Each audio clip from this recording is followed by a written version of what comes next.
Hi everyone, thanks so much for being here today and welcome to our talk. I'm Shadeh and this is Rhianna, and we're two creative directors from MØRNING, a creative strategy agency that's based out of London.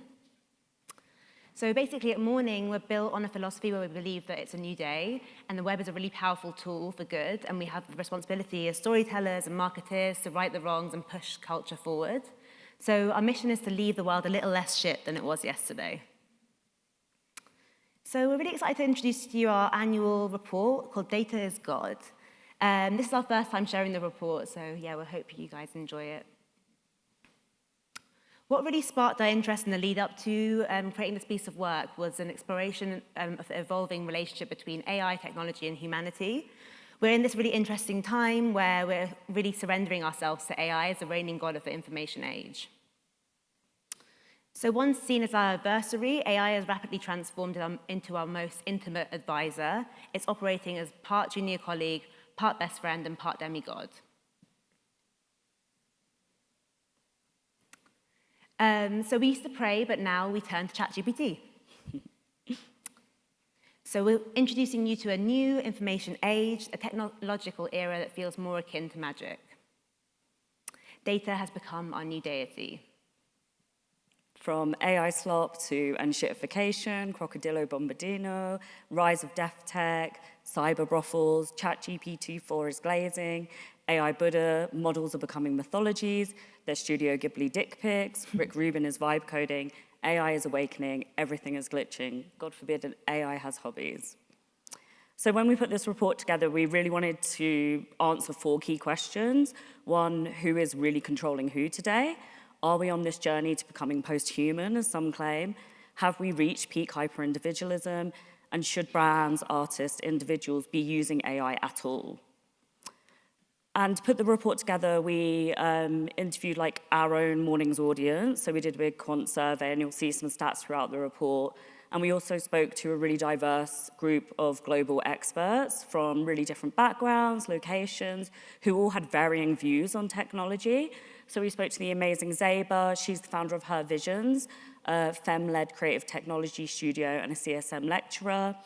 Kate Monahan, the wonderful editor of Hype Bay, who is also a strategist and lecturer. Al Elwan, who is founder of an experimental media platform called Post. If you don't already follow them, please do. And Anna Gorson, an AI researcher who consults with the government on AI, how it should be used, the dangers of using it. And then also Esther Frieda, who is the amazing Gen Z leader of Everyone is a Girl platform.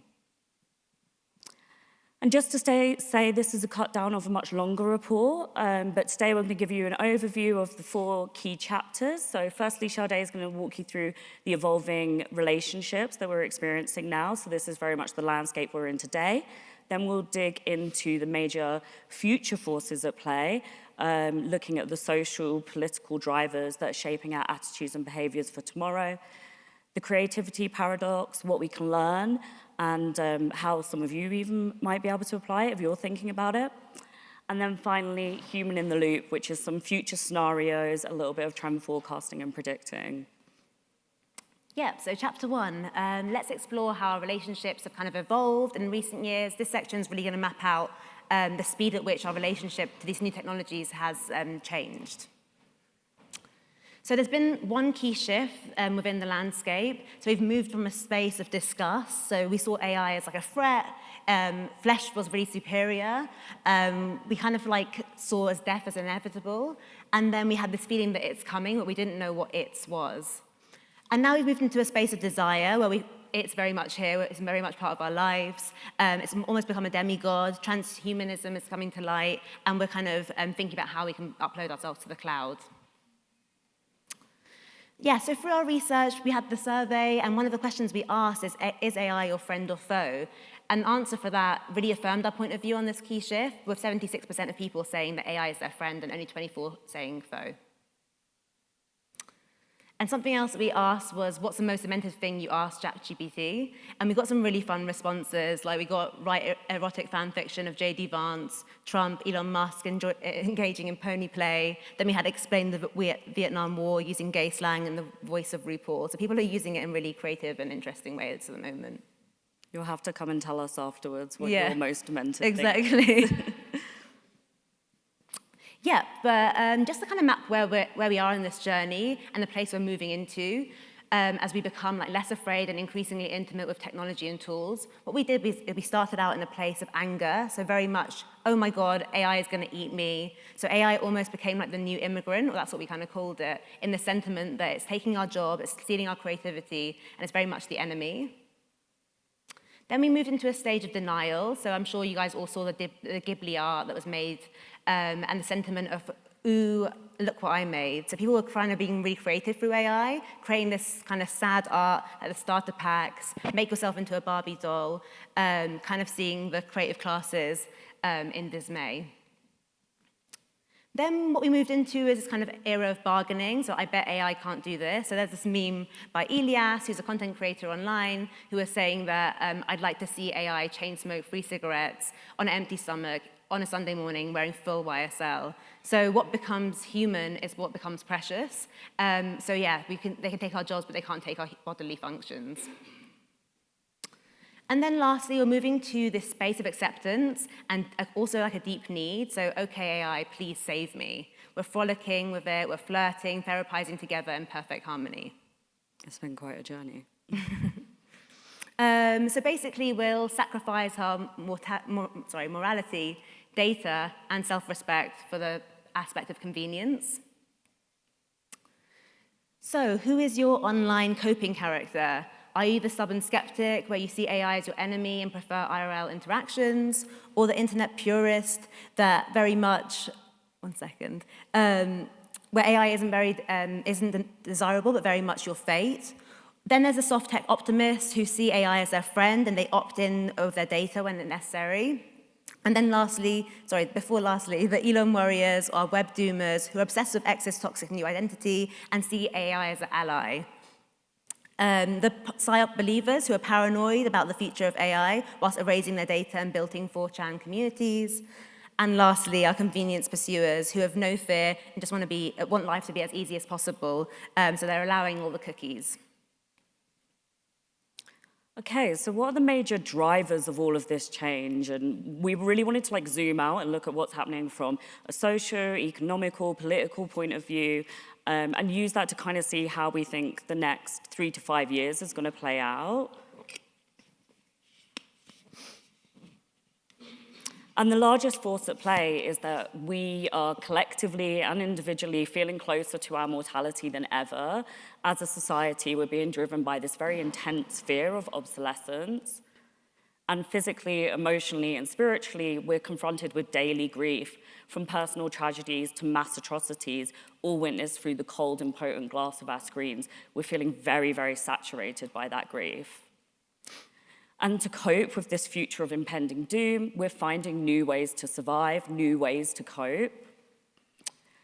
And we put this together to kind of map those stages of coping. So on one side, you've got this judgment deism where you are really feeling that fear of death.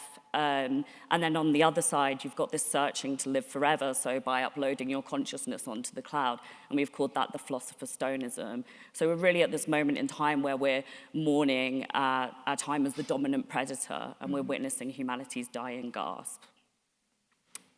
So our first signal is fear of death. So the arrival of AGI has signaled the end of the Anthropocene, where humanity is bracing its collective end. So we've got this existential dread, as Rhianna was kind of mentioning, that's forcing us to consider if we're no longer the smartest and what exactly are we. So based on this kind of new existential dread, we are building a lot of tools online, such as AI Buddha, like tarot card readings through AI, and it's really exciting, and there's a lot of creativity going on within the space of spirituality. Creed has almost become our new code. So from AI oracles to cyber witches, empathy exhaustion, trauma responses, and the feeling of impermanence, we've kind of seen religious chatbots rise up and people making their own mismatched gods and a whole suite of religious memes coming into light. And one of our experts, Kate, really expressed this new vibe in a really clear way when she kind of said that this moment in history is marked with so many multiplicities of grief. We're presented with that universal truth of death all the time. So it's very much at the forefront of our minds. And our next one, when we're not fearing our own demise, is the awareness of replaceability. So at its most basic level, we're really fearing being replaced within our jobs, and it's very much like this techno-capitalist-based fear. And at the heart of it, creativity was meant to be our last sanctuary. It was our human fortress that the algorithms couldn't breach. But the walls are down, and we're not just losing our jobs, we're losing our last claim to being unique. So if you think about all of that creativity that's coming out of AI, whether you like it or not, we're seeing like job loss to models, viral tunes coming out. So we were always very convinced that we could protect our human creativity, but now we're not so sure. And some of the signals behind this trend is the bloodbath of job loss that a lot of people are predicting, creative glitching and hallucinating, a creativity in crisis, and an education apathy as well, as our students are becoming increasingly quote-unquote dumb.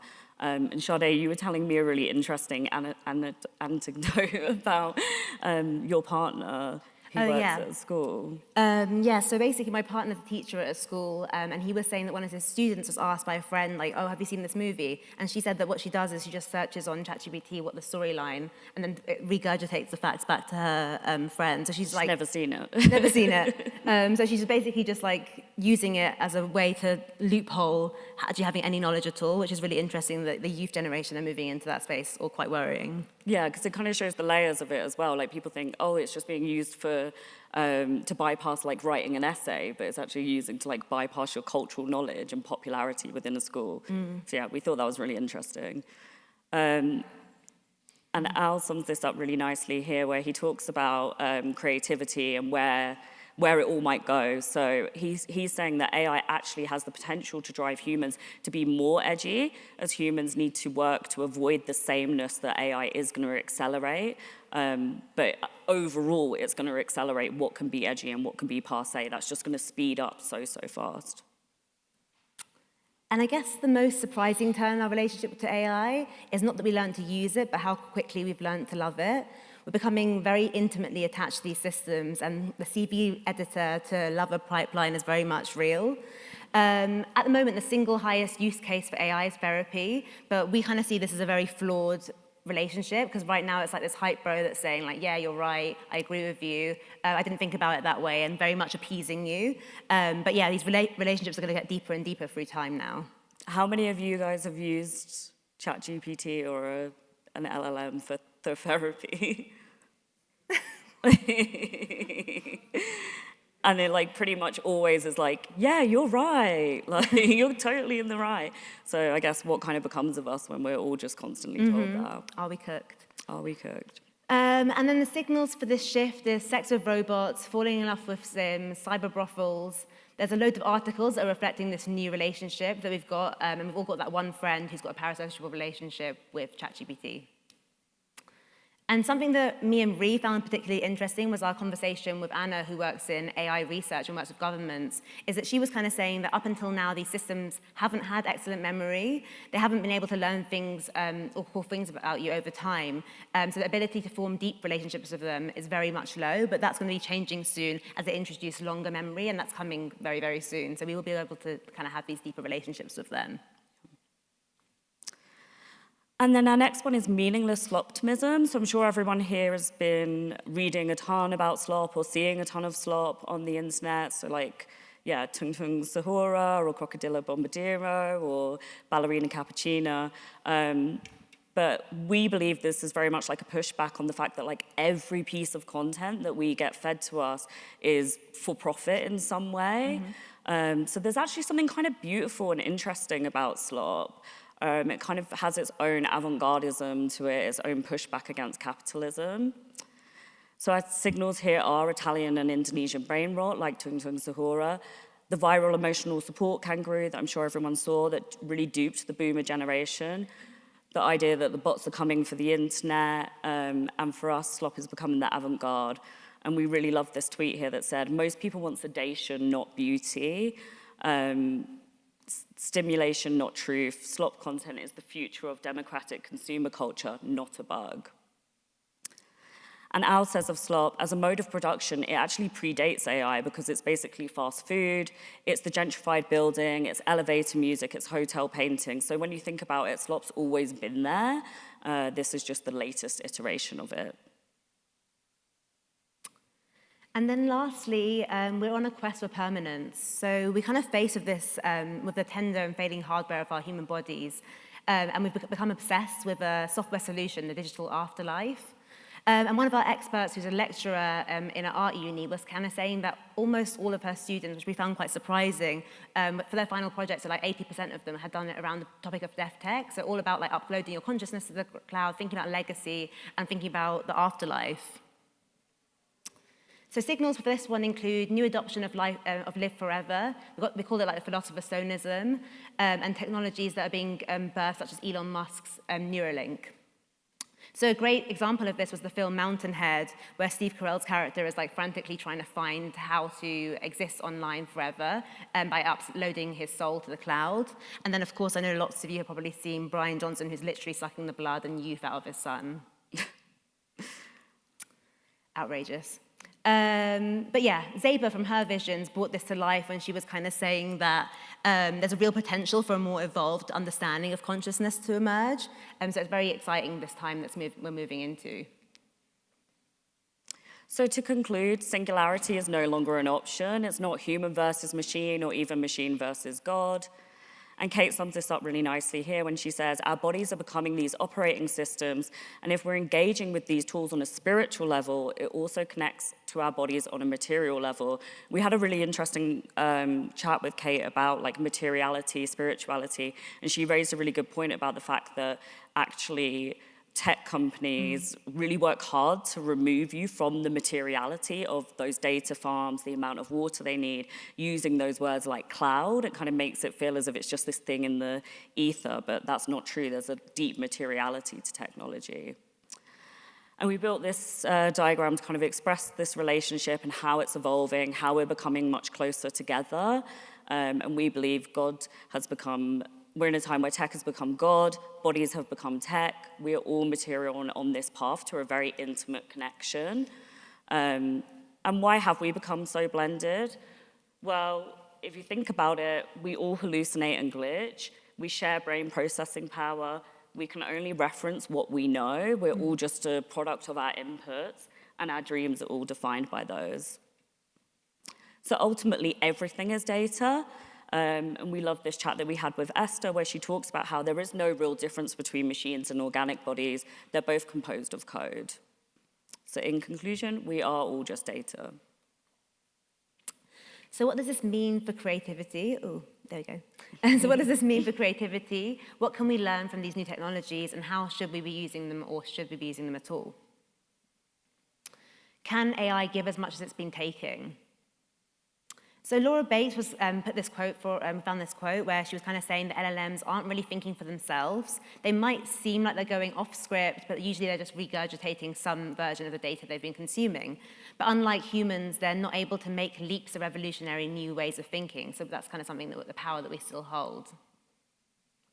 So just an example that we kind of created as this visual, the creativity paradox, where it kind of goes through a space of new ways of seeing and new ways of being. So first of all, the human kind of pushes their creative work to kind of escape that sameness, and AI kind of steals and learns from humans, and then humans lean on AI to kind of be more creative and use it as a brain partner, and then everything kind of feels the same, and then humans have to be creative again, and we're in this endless loop of creativity that's not really going to have a great outcome. And Esther kind of brought this to life, where she was saying that, yeah, right now AI imagery feels really cool, but that interest is going to wane. People are beginning to tire of the grotesque and borderless sublimity that it offers, because humans really thrive on parameters and limits. So soon there's going to be a skepticism growing and a disenchantment with the endless, unbounded AI-generated art. But you can probably tell through this piece of work that we're kind of into it right now. For the moment. For the moment. So should individuals and brands be using AI or not? And we've kind of defined these 6 commandments that kind of become a new scripture to hold ourselves to if we're thinking of how and when to involve AI in our creative works. So it's make it meaningful, make it intentional, make it useful, make it hyper-personal, make it via genuine collaboration, or don't make it at all. And we're going to go through examples of case studies just to bring that to life. So one way to do it is, of course, make it meaningful. And I think what we landed on overall is if you're grappling whether to use it or not, whether that's as a brand or as an individual, one thing that we really call upon everyone to ask themselves is like, is there a deeper meaning? Is there a reason why you're using it? Have you used it to critique or understand something better? Is this going to be a piece of content that's going to live on beyond that like very throwaway moment? We really love this example by Avida Bystrom where she used an undress app on her own pictures and then kind of like uploaded these naked photos of herself through AI to an OnlyFans-esque app, and she made like a decent amount of money off of it, but it was a critique on female pornography, the fact that a lot of young men are using these apps on like classmates or fellow females. So it was a really interesting piece of work that really dug a lot deeper, and she took that and she rolled that out into an exhibition, and then she made a book about it, and she like really deeply explores the topic. So we thought that was a really great one. And then our second commandment is make it intentionally meaningless. So this is all about like learning from that slop space that Rhi was kind of talking about earlier, where it's purely about exploration and having fun. And the Italian brand, the Attico, for example, have used AI to create their brand muse, which we thought was quite fun. She's kind of this quintessential Milanese woman, and it's a digital embodiment that pulls from the brand's timeless sophistication, as well as Italian icons of like film like from the past. Like, for example, I can see Sophia Loren a bit in there. And she worked with an artist called Zeal Friel to create this, and it was very like imaginative, and it kind of showed their brand in a really interesting way. Absolutely. And then a very obvious one, make it useful. So the power of the technologies that we have, the growing like different ways that we can use them, we might as well be using them to create something entirely new versus just these like repetitions of like starter packs. And we've spoken to Soot a ton, and we love this example where they were kind of like pushing back on algorithmic feed, Instagram imagery, and like really trying to define and build a new world. So this is like a very interactive 3D space and a different way to like look and explore, discover imagery and collect your own. So they really did something different. And a way that I think people are really enjoying using AI is making it hyper-personal. And a great example of this is how the Gentle Monster collaborated with Tekken.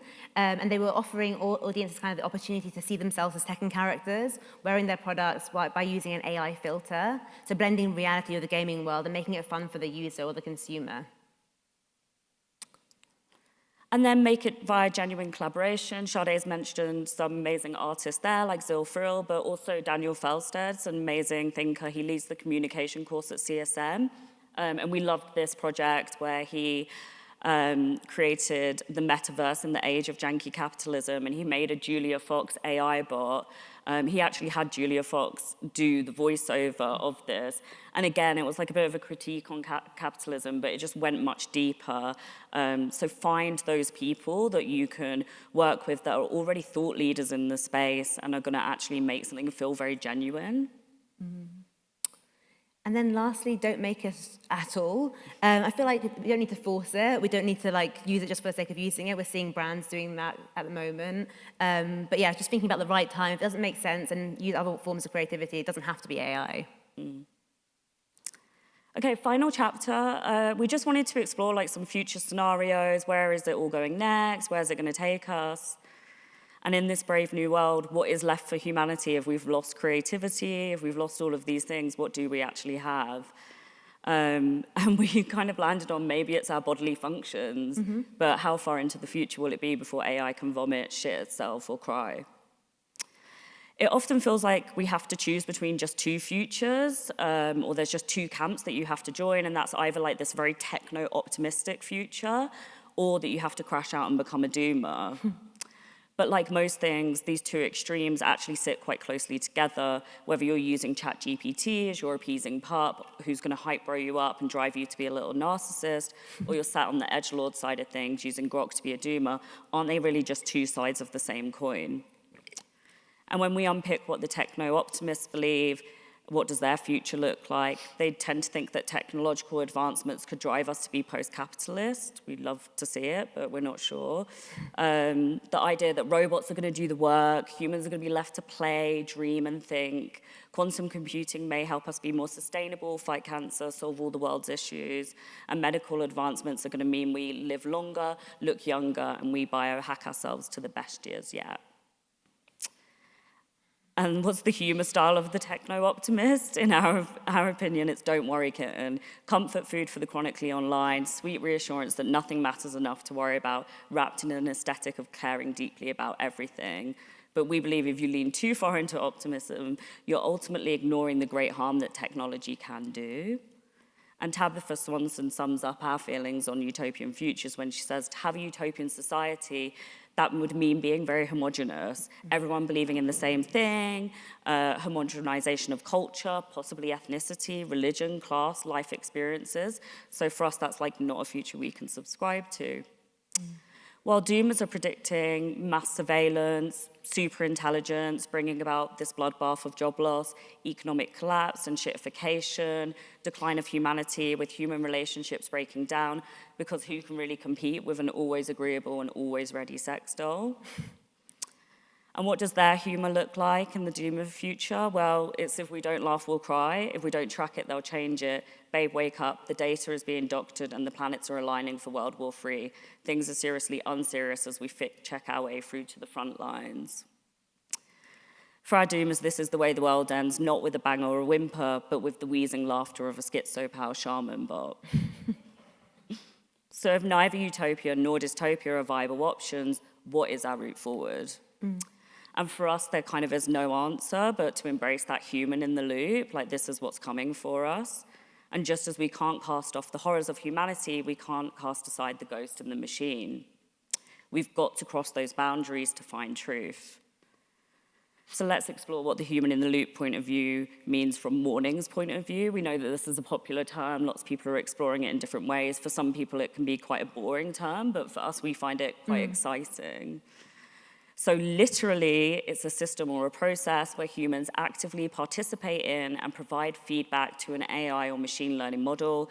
This approach aims to improve the accuracy, reliability, and adaptability of AI systems by integrating the human expertise and judgment into the decision-making process. Quite simply, you're working with AI in some way to make sure that you're keeping it on track, that you're also adding your thoughts and opinions to it. That's literally what it means. But for us, emotionally, it's where we offer our leaking, shameful corporality, the visceral wrongness and embodiment fallibility that creates progress. The machine provides computational power, we provide the generative horror of self-awareness, and together we create a feedback loop powered by the fundamentally abject experience of being human in an age where humanity itself has become the uncanny valley. So human in the loop is the future where we as humans own abjection, vulgarity, physical touch, visceral feelings, snot, guts, grossness, but it's about collaborative, intelligent futures, one where digital, media, and death literacy is taught within education, where tech is used for hyper-personalization, and we exist in blended realities. This fly really wants a moment. It really wants a moment. And what does that look like? It looks like blending tech and humanity to evoke feeling, to create critique, to push into the future that challenges our very notion of humanity. So kind of to leave you with a message, ChatGPT has died, ChatGPT has risen, and ChatGPT will come again. And we just wanted to say you're all doing beautifully, my love, just by being here. Thank you.